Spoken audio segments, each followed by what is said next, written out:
Alright, we're back, everyone. I cut out about 15 seconds of that fight, so just understand that you have to knock that guy down. This is stage 2.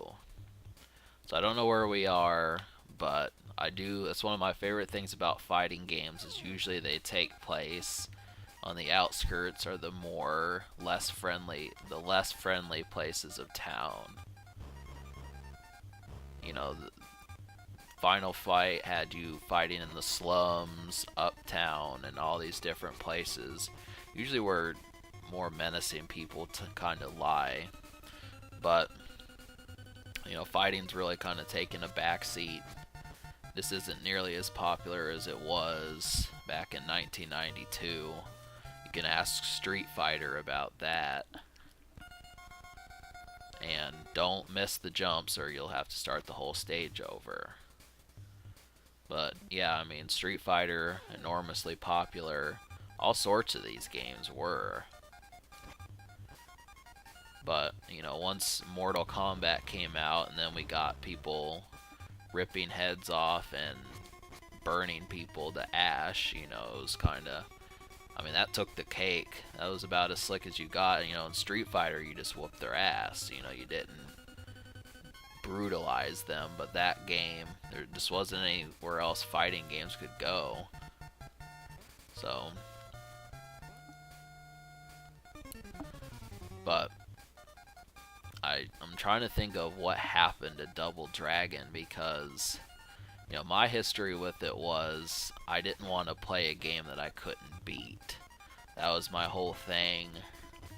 I kind of figured, something tells me that this game is not easy, and I didn't want to pay $20, $30 for a game that I would never play after like the first or second time. So, but I knew about it. People have said that this is one of the ones that revolutionized arcades and that sort of thing. But really, both of them did. Between this game and Final Fight. But there is a movie. I definitely recommend going out and seeing the movie to this just to see where it went. I want to see it.